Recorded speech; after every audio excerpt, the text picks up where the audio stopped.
감사합니다. 우리 지난주에는 성경의 역사성에 대해서 우리가 살펴보았습니다.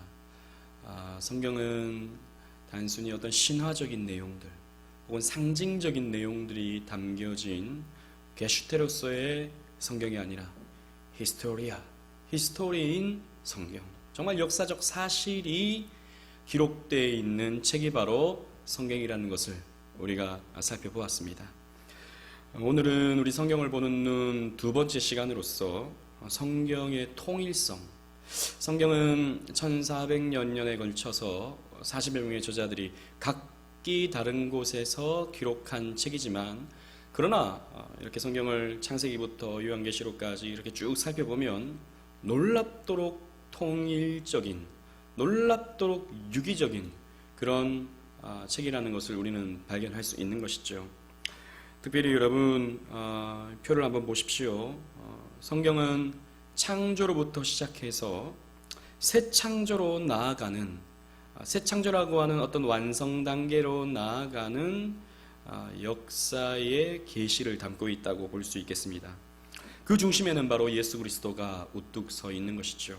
그래서 창조 때부터 예수 그리스도께서 이 땅에 오신다라고 하는 것이 구약 성경의 내용으로 담겨져 있고, 신약 성경의 내용은 오신 예수 그리스도께서 우리를 새 창조해 나가신다, 그래서 우리의 결국은 새 하늘과 새 땅으로 나아간다라고 하는 것을 우리는 이 성경을 통해서 볼 수 있게 되는 것이죠.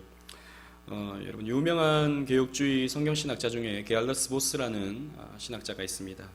그 신학자는 이렇게 말했습니다. 에스카톨로지 프리시드 프로톨로지. 무슨 말이냐 하면 종말이 창조를 앞선다라는 말입니다. 사실 이게 말이 안 되는 내용이죠. 우리는 일반적으로 창조가 있고 맨 마지막이 종말이라고 생각합니다. 당연히 창조가 앞서는 것이죠. 종말보다 말입니다. 그런데 이 게알더스 보스는 종말이 창조를 앞선다라고 하는 역설적인 이런 표현을 했던 것입니다. 무슨 말이겠습니까? 하나님의 첫 창조는 새 창조를 염두에 둔, 새 창조를 목적으로 한 창조였다라는 것이죠.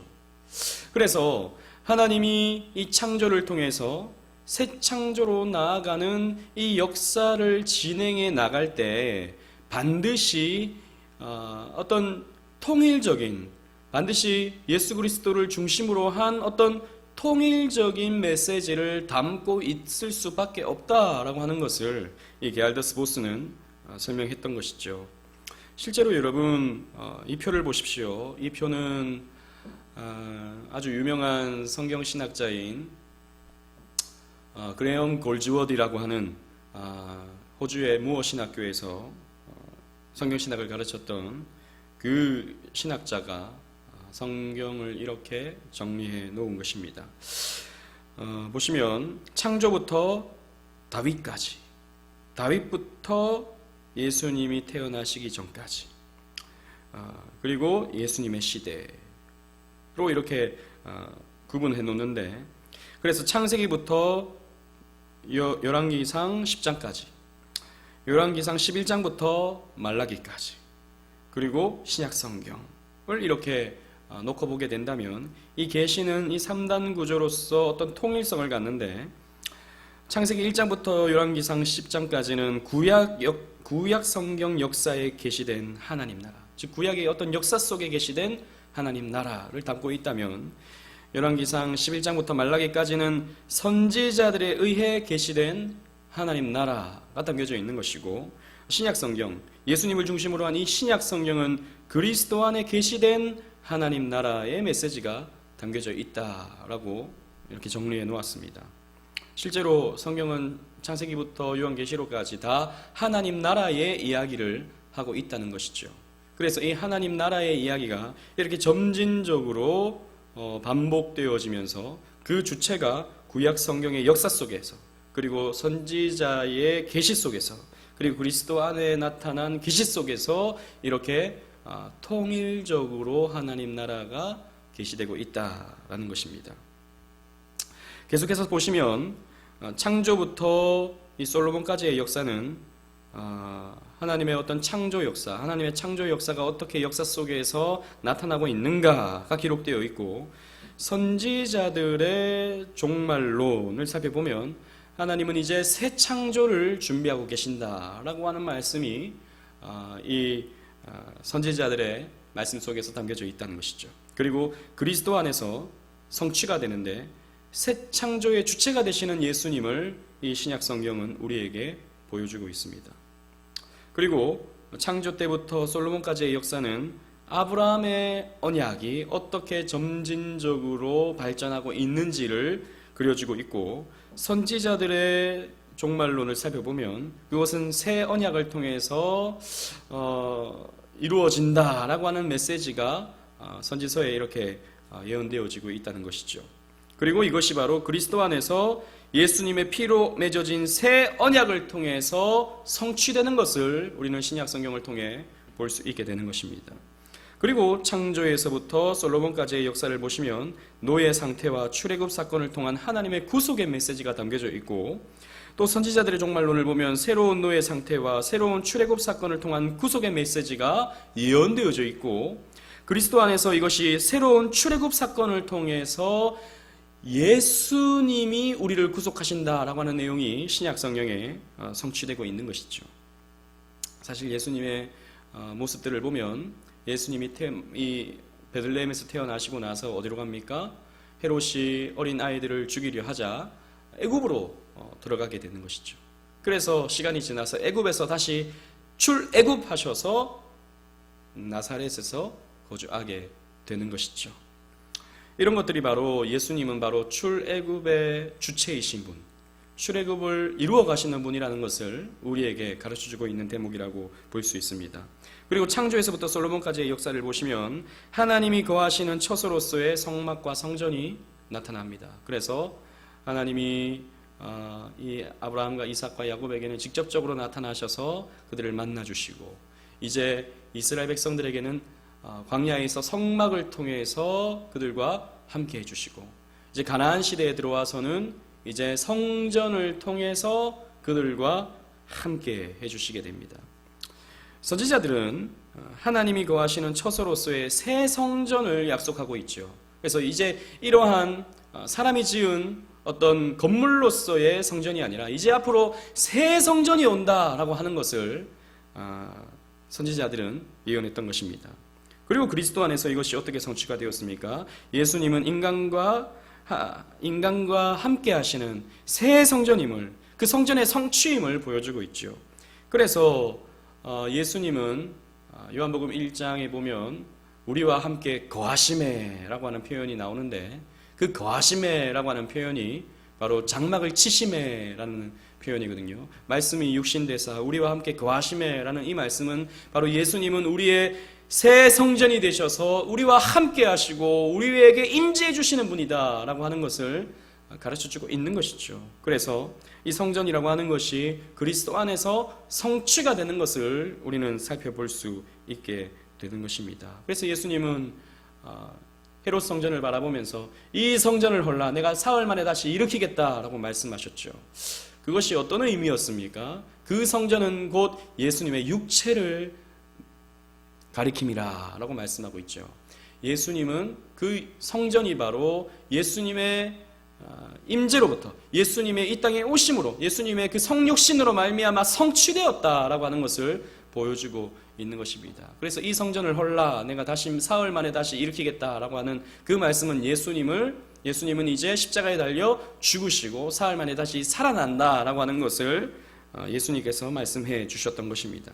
계속해서 살펴보면 이 창조에서부터 솔로몬까지의 역사는 어떻게 땅을 소유하는가, 하나님이 우리에게 약속해 주신 이 땅을 어떻게 하나님의 백성들이 차지하게 되는가에 대한 내용이 담겨져 있고, 선지자들은 이제 새로운 땅을 너희가 갖게 될 것이다, 이런 물질적인 땅이 아닌, 우리가 딛고 서는 이런 땅이 아닌 새로운 땅이 너희들에게 주어지게 될 것이다 라고 하는 예언의 말씀을 주죠. 이것이 바로 그리스도 안에서 또 성취가 되는데, 신약 성경을 보면 예수님은 그 땅을 하나님이 거하시는 곳으로 성취시켜 버립니다. 즉 예수님이 이 땅에 오심으로 말미암아 이 땅이 바로 거룩한 땅이 되는 것이고, 이 땅이 곧 하나님의 구속의 무대가 되는 것이죠. 그리고 왕권을 보시면 창조에서부터 솔로몬까지의 역사는 어떻게 왕이 세워지는가에 대한 내용이 담겨져 있고, 선지자들은 이제 다윗 왕가에 새로운 왕이 세워지게 될 것이다 라고 하는 예언의 말씀이 담겨져 있습니다. 그래서 이 선지자들의 말씀을 보면 이제 처녀의 몸에서 태어나게 될 것이고, 또 베들레헴에서 태어나게 될 것이고, 그는 나귀를 타게 될 것이고, 뭐 각종 예수님에 대한 어떤 구체적인 예언의 말씀들을 주지 않습니까? 특별히 이사야서 말씀을 보면 이는 기묘라 모사라 전능의 왕이라 평강의 왕이라 라고 하는 이런 다윗 왕과는 비교할 수 없는 어떤 궁극적인 왕의 모습을 예언하고 있죠. 그리고 예수님께서 이 땅에 오셔서 예수님은 다윗의 자손임을 나타내십니다. 즉 진짜 왕이라는 것을. 다윗은 그저 불완전한 왕에 불과했지만, 그래서 밧세바를 범하고 연약한 모습을 나타내 보이지만, 예수님은 완벽한 왕, 우리를 통치해 주시는 완벽한 왕으로서의 모습을 우리에게 보여주고 있죠. 그래서 마태복음 1장에 보면 이는 아브라함과 다윗의 자손 예수 그리스도의 세계라 라고 말씀해 놓고 14대씩 끊어서 예수님의 족보를 보여주고 있습니다. 이것은 누가복음에서 나타나고 있는 족보와 다르거든요. 왜 다르냐 하면 일부러 14대씩 끊었습니다. 물론 더 많은 사람들이 있었지만 일부러 14로 끊습니다. 무슨 말이냐 하면 이 히브리어에는요, 숫자가 아라비아 숫자 같은 이런 숫자를 따로 쓰지 않습니다. 이 히브리어를 숫자화시켜서 그 숫자를 표현하기도 하는데, 이 14를 표현하기 위해서는 어떤 히브리 숫자가 필요하냐면 달렛, 바우, 달렛. 이게 4, 6, 4 합하면 14가 되는 거잖아요. 4, 6, 4. 다윗은 이 다윗이라는 이름이 다비드, DBD가 되거든요. 이게 달렛, 바우, 달렛입니다. 그래서 이 예수님의 족보가 14대라 하는 이 말은 14 다윗 이런 의미가 되는 거예요. 그래서 예수님이 이 땅에 태어나시는 것은 다윗이라고 하는 왕의 어떤 그 좋은 긍정적인 그런 왕의 모습이 이 예수님에게 완벽히 성취되었다라고 하는 것을 그 족보가 보여주고 있는 것이죠. 그리고 이 예루살렘적인 의미에서 보게 된다면 창조부터 솔로몬까지의 역사는 그 말 그대로 예루살렘, 땅으로서의 예루살렘을 보여주고, 선지자들은 이제 새 예루살렘이 펼쳐지게 될 것이다 라고 하는 그런 예언의 말씀을 주고 있고, 그리스도는 본인이 이제 새 성전이고 새 예루살렘임을 우리에게 계시해 주셨죠. 그래서 창조부터 솔로몬까지는 성막, 그리고 선지자들의 시대는 성전, 그리고 이제 예수님의 시대는, 신약 시대는 예수님의 몸, 예수님으로 이렇게 성전, 성막 또한 이렇게 점진적으로 유기적으로 계시되고 있습니다. 이렇게 본다면 구약 성경과 신약 성경은 일목요연한 3단 구조로서 통일성을 갖는다라는 것이죠. 앞에서도 말씀드렸다시피 1400년 동안 40여 명의 저자들이 각기 다른 장소에서 썼지만 이렇게 성경은 구조적으로 통일성을 갖는다라는 것입니다. 어떻게 이게 이렇게 될 수 있겠습니까? 하나님의 말씀이기 때문에 이렇게 될 수 있는 것입니다. 그리고 언약적으로도 통일성을 가져요. 여러분 표를 보시면 성경은 언약의 이야기라고 할 수 있습니다. 그래서 앞에서 우리가 언급했던 게알더스 보스라고 하는 신학자는 개혁신학은 곧 언약신학이다 라고 하는 그런 말을 남겼습니다. 그래서 성경은 언약의 이야기들로 충만하거든요.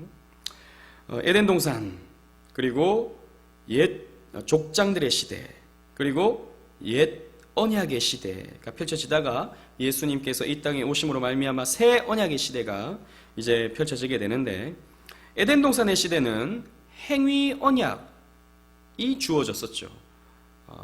이 동산 중앙에 있는 선악을 알게 하는 나무의 시간은 네가 먹지 마라 라고 하는 행위의 요구가 하나님으로부터 있었습니다. 그래서 우리는 이 언약을 가리켜서 행위 언약이라고 하죠. 그러나 이 행위 언약을 준수하는 데 있어서 아담과 하와는 실패했습니다.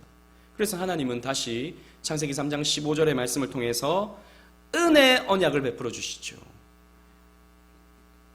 너는 뱀의 머리를 여자의 후손은 뱀의 머리를 상하게 할 것이고 뱀의 후손은 여자의 후손의 뒷발꿈치를 상하게 한다라고 하는 원시 복음을 주심으로 말미암아 이제 앞으로 오실 여자의 후손 가운데 이 뱀의 머리 마귀의 권세를 무너뜨릴 구세주 메시아가 오신다. 그래서 너는 메시아를 통해서 구원받을 수 있다라고 하는 그런 말씀을 하나님께서 주시죠. 이게 무엇입니까?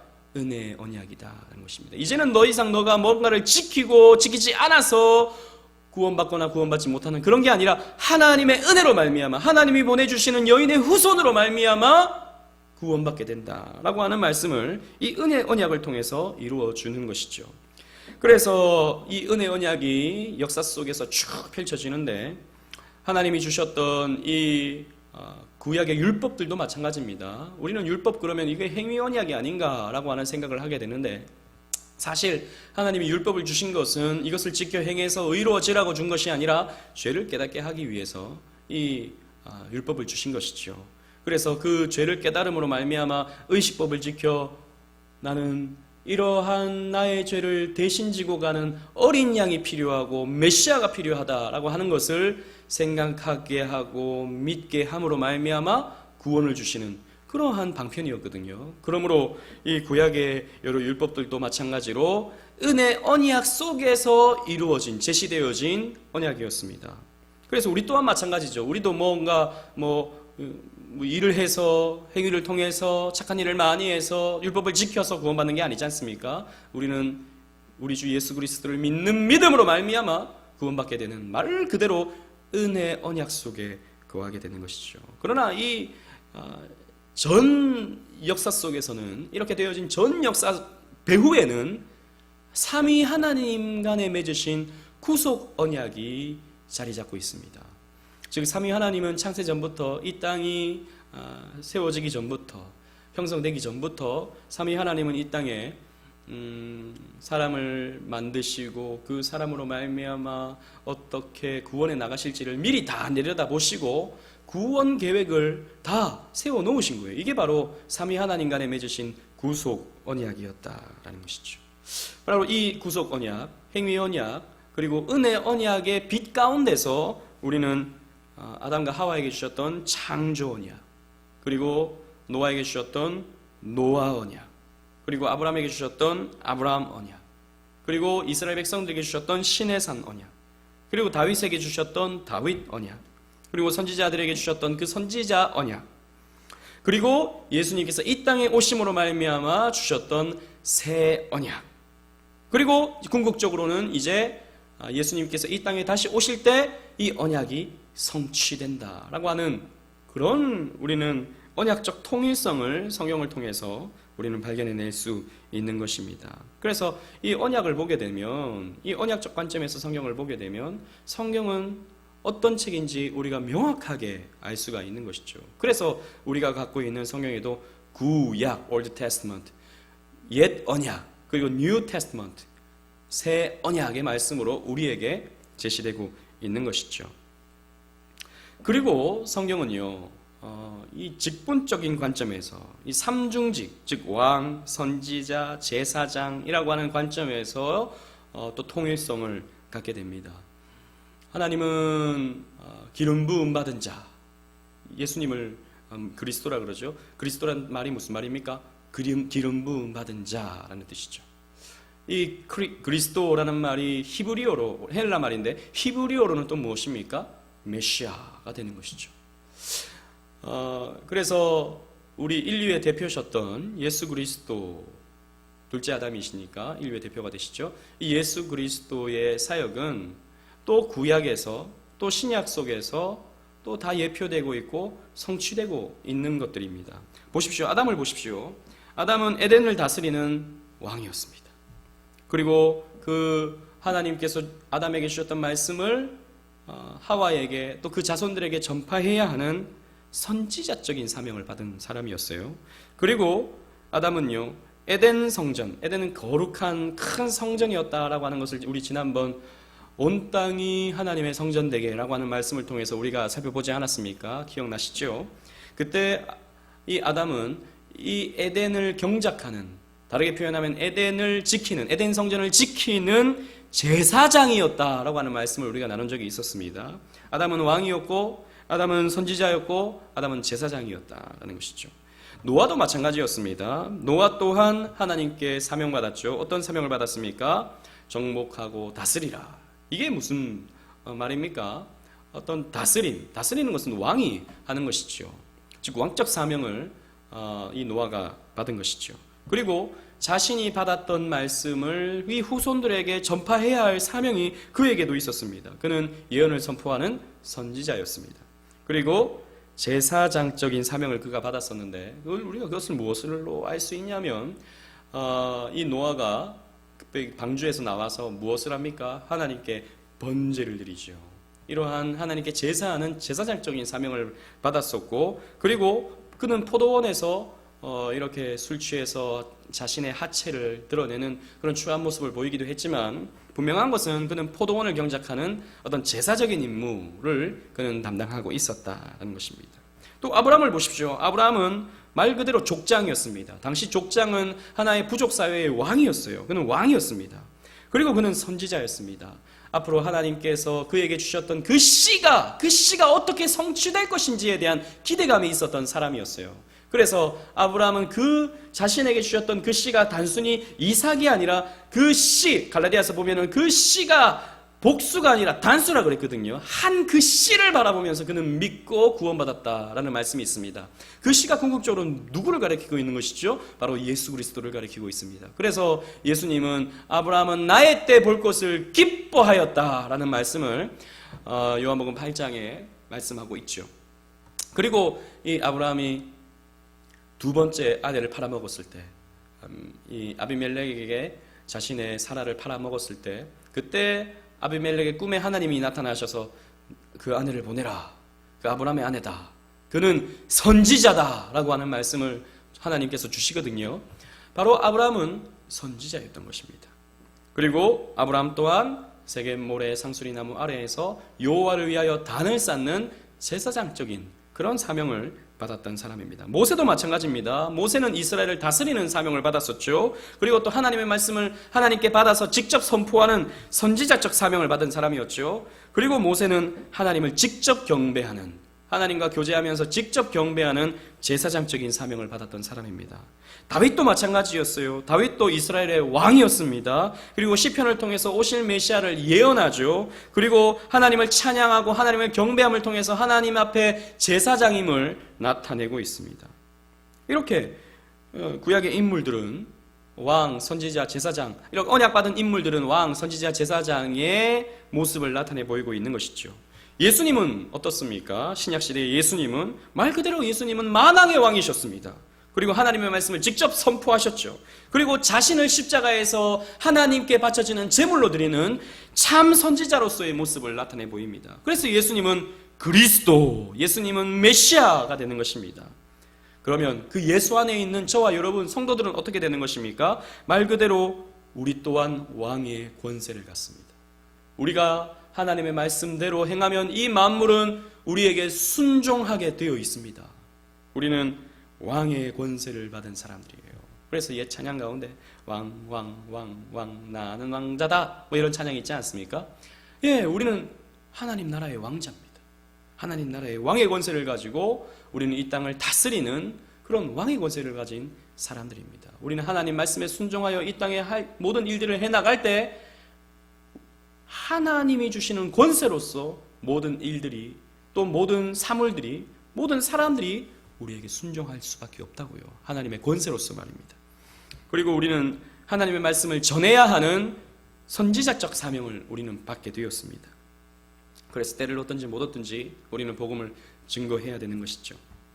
그리고 우리는 예배적 생활을 통해서 우리는 제사장적 사명을 감당해냅니다. 물론 오늘 우리가 드리는 이 예배가 하나님께 바쳐지는 구약의 제사는 아니지만, 그러나 제사가 곧 예배를 상징하잖아요.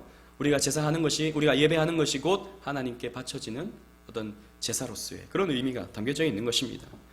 그래서 교회라고 하는 이 공동체는 왕적 사명을 어떻게 나타내냐 하면 7일을 통해서 나타냅니다. 7이라고 하는 것은 다스리는 것을 의미하거든요. 교회는 그래서 7일을 하는 것이죠. 다스려야 됩니다. 그냥 오는 성도들을 그냥 왔다 보내는 것이 아니라 그 성도들을 바르게 말씀으로 다스려야 하는 것입니다. 이게 바로 교회가 받은 사명이고 교회의 표지인 것이죠. 그리고 교회는 하나님의 말씀을 전해야 합니다. 선지자적 사명을 감당해내는 것이죠. 그리고 교회는 또 하나님 앞에 성례를 행함으로 제사장적 사명을 감당해냅니다. 7위, 말씀, 성례, 이것이 무엇입니까? 교회의 3대 표지인 것이죠. 교회가 바로 이 7위와 말씀과 성례를 통해서 참된 교회임을 드러내는 것입니다. 보십시오. 왕, 선지자, 제사장, 이 사명들은 구약에 있어서 하나님의 백성들이 다 이런 사명들을 감당해냈고, 오늘날 언약받은 저와 여러분들 또한 이 사명을 감당해내야 되는 것입니다. 성경은 이렇게 통일성이 있어요. 성경은 이렇게 일목요연합니다. 그렇기 때문에 성경은 하나님 말씀인 거죠. 성경은 그저 사람이 쓴 글이 아닙니다. 성경은 이렇게 오랜 시간에 걸쳐서 여러 사람들이 각기 다른 장소에 썼지만 놀랍도록 통일성을 갖는 그런 책이라는 것이죠. 어떻게 이렇게 될 수 있었습니까? 하나님이 쓰셨기 때문입니다. 물론 40여 명의 기록자들이 다 있지만, 그러나 하나님께서 유기적으로 그들을 영감하셔서 그들로 하여금 하나님의 말씀을 그대로 적도록 했던 것이죠. 그래서 성경은 이렇게 일목요연한 통일성을 갖는 하나님의 말씀이 될 수 있는 것입니다. 그래서 우리는 이런 말씀을 믿는다고요. 그냥 기록되어진 그냥 너저분한 왔다 갔다 하는 그런 성경이 아니라 일목요연한 성경을 우리는 믿고 순종하고 따른다고요.